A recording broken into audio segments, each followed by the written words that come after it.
لو تناهيتم إلى سر الحياة وصنعتم كائنا حيا نرى کہ جو کام اپنے اختیار میں ہے اس کو چھوڑو نہیں، اور جو اپنے اختیار میں نہیں ہے اس کے پیچھے کبھی بھی بولو مت پڑو. تو یہ نعرہ ٹھیک ہوا کہ نہیں ہوا؟ آئے گا بھائی آئے گا، کوئی نہ کوئی تو آئے گا، کیونکہ میرے آنے سے تو کوئی آ نہیں سکتا.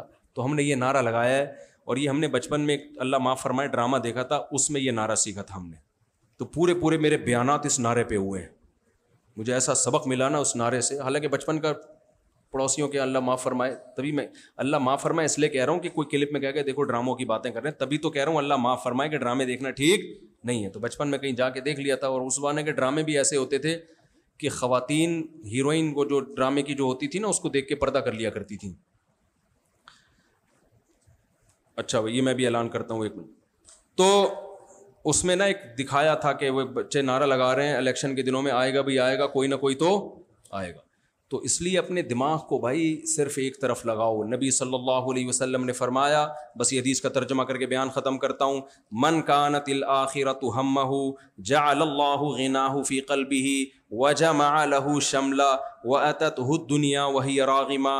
آپ صلی اللہ علیہ وسلم نے فرمایا جس نے اپنی فکر آخرت کو بنایا، دنیا میں وہی فکر لینی ہے جو آخرت سے جس کا لنک ہو. اب کمانے کی فکر آخرت کی فکر ہے، اصل میں یہ کمانا کیا ہے؟ فرض ہے. تو اصل فکر کیا ہوگی؟ آخرت. تو آپ صلی اللہ علیہ وسلم نے فرمایا اللہ اس کی تمام فکروں کو سمیٹ دیتے ہیں ایک فکر میں. تو بتاؤ جس کی ایک فکر ہو، زیادہ فکریں ہو وہ سکون میں ہوگا، یہ ایک فکر والا سکون میں ہوگا.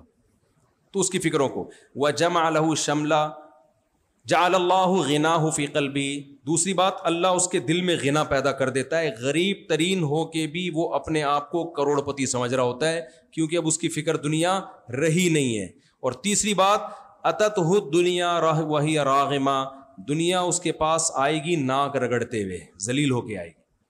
اور فرمایا من کانت الدنیا ہمہ، جس نے دنیا کو اپنی فکر بنا لیا، جعل اللہ فقرہ بین عینی، تو اللہ تعالیٰ فقر و فاقہ اس کے سامنے رکھ دیں گے. آج میں مشاہدہ کر رہا ہوں، کروڑوں روپے کا بزنس ہے، اربوں خربوں روپے کی فیکٹریوں کے مالک ہیں، میرے پاس آئے ہیں کہ ہمیں ڈپریشن ہے، ہمیں ڈر لگا رہتا ہے اس پہ آگ نہ لگ جائے، ڈر لگا رہتا ہے کوئی قبضہ نہ کر لے.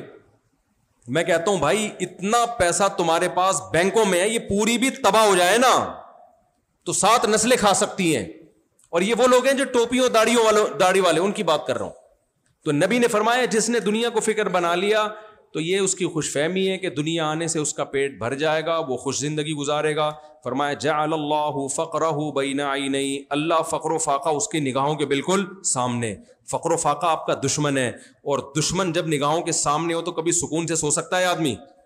آپ کو ایک آدمی کے بارے میں ڈر ہے مجھے قتل کر دے گا، لیکن وہ رہتا ہے امریکہ میں رہتا ہے، ہوگا بھائی تھوڑا سا ہلکا ہلکا ڈر ہوتا ہے کبھی امریکہ سے آ کے مار نہ دے، لیکن آپ کو پتا ہو کہ یہ بندہ قتل کر دے گا یا یہ قتل کر دے گا، اور یہ ہر وقت آپ کے کوئی گارڈ کے بارے میں کہہ کہ آپ کا گارڈ آپ کو مار دے گا اور گارڈز کو ہٹا بھی نہیں سکتے آپ.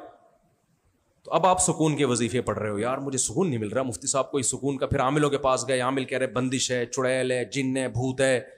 بھائی صاحب آپ نے اپنا دشمن خود پالا ہوا ہے. تو نبی نے فرمایا جس نے دنیا سے محبت کی، دنیا کو اصل بنایا تھا اللہ نے ہمیں آخرت کے لیے، اس نے دنیا کو اصل ہدف بنا لیا، تو سب سے نقد جو سزا اس کو ملے گی نا، فقر و فاقہ. جو دیکھو ہم اپنے سیاست دانوں پہ حیران ہوتے ہیں نا، یار اربوں خربوں روپے انہوں نے بنا لیے، اسٹیل مل پوری پی گئے. یہ اسٹیل مل ہماری تباہ کیسے ہوئی ہے؟ کسی نے پی ہے نا یہ، یعنی ایک اسٹیل کا چمچ بھی نہیں چھوڑا اس میں. میں تو اسٹیل مل والوں سے ملا ہوں نا، ایک اسٹیل کا چمچ بھی بولو نہیں چھوڑا. کرو ارب پتی بن گئے، تو کیا چین سے بیٹھ گئے وہ؟ اب سکون سے سوتے ہیں کہ ہم نے بہت بنا لیا؟ نہ، اس کو ڈبل کیسے کیا جائے. تو نبی صلی اللہ علیہ وسلم نے فرمایا جعل اللہ فقرہ بین عینی، اللہ فقر و فاقہ اس کی نگاہوں کے سامنے ایسے گھومتا رہے گا. وہی ہے فیکٹریوں کا مالک، ہر وقت ڈر آگ نہ لگ جائے، یہ نہ ہو جائے، وہ نہ ہو جائے. فرمایا جعل اللہ فقرہ بین عینی وفرق علیہ شملا، اس کی فکروں کو اللہ بکھیر دے گا. جیسے موتی کے دانے بکھر جاتے ہیں نا، ایک ٹینشن نہیں ہوگی، صرف اس کی نہیں ہوگی کہ فیکٹری کو آگ نہ لگ جائے، یار میرے کہیں گردے خراب نہ ہو جائیں, اس کو کینسر ہو گیا, اگلا نمبر کہیں میرا نہ ہو. آج اپنے دوست کو میں قبر میں اتار کے آیا, ایسا نہ ہو کہ کل کس کا نمبر ہو, میرا. آج ٹارگٹ کلنگ میں اس کو مار دیا, ایسا نہ ہو کہ میرا نمبر. ہمارے ایک دوست تھے, بوری بند لاشیں نہیں کراچی میں مل رہی تھی, وہ اتنے ڈپریشن میں گئے ہوئے. میں نے کہا کیوں؟ کہہ رہے ہیں مجھے لگ رہا ہے کہیں میری بھی لاش بوری سے نہ نکلے. میں نے کہا بھائی تیرا نہ کسی تنظیم سے لینا دینا, تو کیوں ڈر رہا ہے؟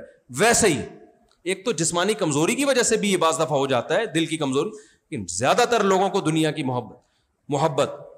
تو اللہ کہتے ہیں اس کی فکروں کو اللہ منتشر کر, یہ بھی چاہیے, یہ بھی چاہیے, یہ کیوں نہیں ہو رہا, یہ کیوں نہیں ہو رہا, یہ کیوں نہیں مل رہا, پیسہ کیوں نہیں آ رہا, عزت کیوں نہیں, اس کی عزت زیادہ کیوں ہو رہی ہے, مجھے آگے ہونا چاہیے, اس کے ساتھ ایسا, اس کی 4 کیوں, استغفر اللہ, اس کے ساتھ یہ کیوں نہیں ہو رہا. تو یہ اتنی فکریں اس کی, کوئی ایک فکر نہیں ہوتی. تو فرمایا فرق علیہ شملہ, اس کی فکروں کو اللہ کیا کر دیں گے؟ بکھیر دیں گے. اور ہوگا کیا؟ اتنی ٹینشنوں سے کیا بہت دنیا آ جائے گی؟ فرمایا نہیں, ولم یاتہ من الدنیا الا ما قدر له, پیسہ اتنا ملے گا جتنا مقدر میں لکھا ہوا ہے. کسی کو بہت مل جائے گا, کسی کو دھیلا بھی نہیں ملے گا, فکریں لے کے ہی دنیا سے چلا جائے گا. تو اس لیے میرے بھائی بیان کا خلاصہ یہ کہ اصل فکر آخرت کو بناؤ, اور کامیابی کے اسباب میں جو اختیار میں ہے چھوڑو نہیں, جو اختیار میں نہیں ہے اس کے پیچھے مت پڑو. اور یہ نعرہ یاد رکھ لو, ووٹ تو کسی نہ کسی کو دینا ہے, آئے گا بھائی آئے گا, کوئی نہ کوئی تو آئے گا. ہوا و حرص والا دل بدل دے, میرا غفلت میں ڈوبا دل بدل دے.